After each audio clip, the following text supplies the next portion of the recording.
안녕하세요. 사진클리닉 곽윤섭입니다. 사진을 찍을 때 여러분들이 의도했던 것과 사진을 보는 사람들이 그 의도를 알아주는 것과 차이가 생겨 당황스러운 적이 종종 있을 것입니다.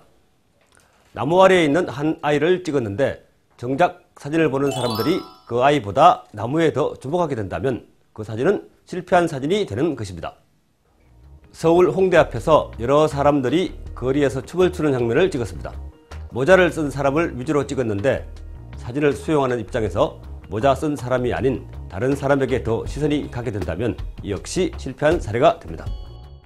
즉, 나의 의도와 사진을 보는 사람의 해석이 달라지는 경우에 대한 이야기를 하고 있는 것입니다.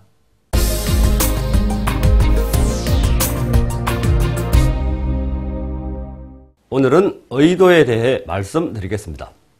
의도란 것은 내가 무엇을 찍고 싶었던가를 말합니다. 즉, 사진가의 의도를 어떻게 표현할지의 문제입니다.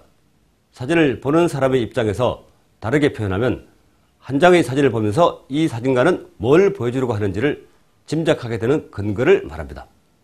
사진 주목도의 우선순위라고 봐도 좋겠습니다. 하얀 벽을 배경으로 하나의 사과를 찍은 사진이 있습니다. 모든 사람들은 그 사진을 보면서 사과를 찍었구나 라고 생각하게 됩니다.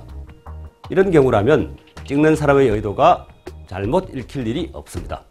그런데 만약 사과와 토마토와 감자와 고구마가 놓여 있는 장면에서 나는 특히 사과를 강조하고 싶다고 한다면 어떻게 해야 할까요?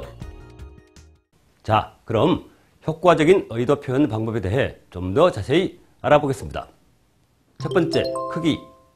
여러 구성 요소들 중에서 어느 하나를 강조하고 싶을 때 가장 손쉬운 방법은 크기를 다르게 하는 것입니다. 내가 강조하고 싶은 것을 가장 크게 찍으면 사람들은 대체로 가장 큰 것에 반응을 보입니다. 가장 쉬운 방법이라고 할 수 있겠습니다. 호주에서 찍은 12사도 바위입니다. 하나만 찍혀 있으면 당연히 이 바위만 봅니다. 두 개가 찍혀 있을 땐 더 큰 바위를 봅니다.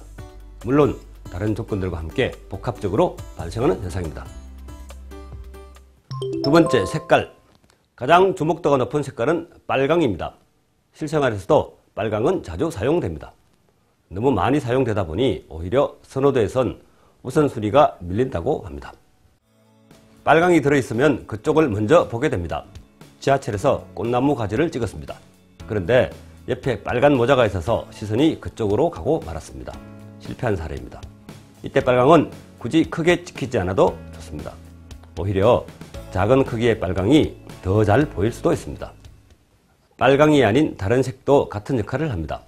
예를 들어 사진 속에 빨강이 없고 파란색이나 노란색의 구성요소가 들어있다면 역시 눈에 먼저 들어올 것이며 사진가의 의도라고 읽어줘야 합니다.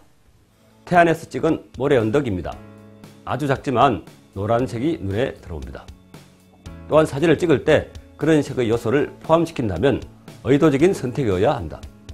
만약 노란과 파랑이 여럿 섞여 있다면 크기가 더 큰 쪽의 우선순위가 높을 것입니다. 그렇지만 형태라는 조건도 같이 붙기 때문에 일률적이진 않습니다. 기차 얘기입니다. 대화를 나누는 두 사람을 찍으려고 했습니다. 그런데 등에 맨 파란색 배낭이 시선을 끌기 때문에 역시 실패한 사례입니다.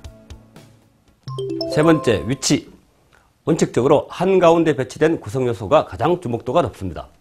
중요한 인물은 가운데에 등장합니다. 물론 그렇지 않은 그림도 있으므로 원칙적이라고 말씀드린 것입니다. 레오나르도 다빈치가 그린 걸작 최후의 만찬입니다. 예수 그리스도는 한가운데 등장합니다. 이 사진 역시 부처님이 한가운데 있는 것을 볼 수 있습니다. 사진에서도 다른 조건이 없다면 가운데 있는 것에 우선순위가 부여됩니다. 가운데 놓고 찍으면 의도가 생긴다는 뜻이며 가운데 놓여 있는 것을 보면 그 의도를 읽어줘야 한다는 뜻입니다. 그러다 역시 쉬운 방법입니다. 그러다 보니 가운데가 아닌 좌우의 공간에 놓는 변형도 발생하는 것입니다. 네 번째, 밝기. 사람들이 사진을 볼 때 본능적으로 가장 밝은 곳을 먼저 봅니다. 노출 차이가 나는 여러 요소들이 들어있다면 밝은 곳의 주목도가 더 높습니다. 의도하지 않게 가로등, 태양, 빛이 들어오는 창문 등이 사진에 찍혀 있다면 시선은 그쪽으로 먼저 가버립니다.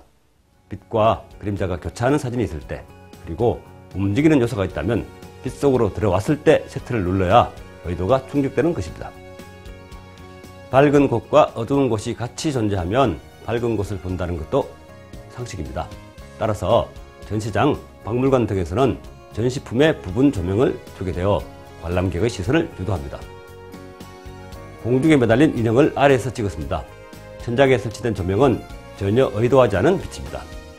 방해가 되는 사례입니다. 다섯 번째, 생물과 무생물. 다른 변수가 없다면 사진 속에 들어있는 무생물과 생물 중에서는 당연히 살아있는 생물이 더 주목받습니다. 이 사진에선 어디에 더 시선이 갈까요? 여러 사람이 등장한 사진이라면 움직임이 큰 사람이 더 주목받습니다. 이 대목은 움직임 편에서 자세히 다룬 적이 있습니다. 어른과 아이가 있다면 아이가 더 주목받는 것, 남자와 여자가 있다면 여자가 더 주목받고, 앞모습과 뒷모습이 있다면 앞모습이 더 주목받는 것도 상식적입니다.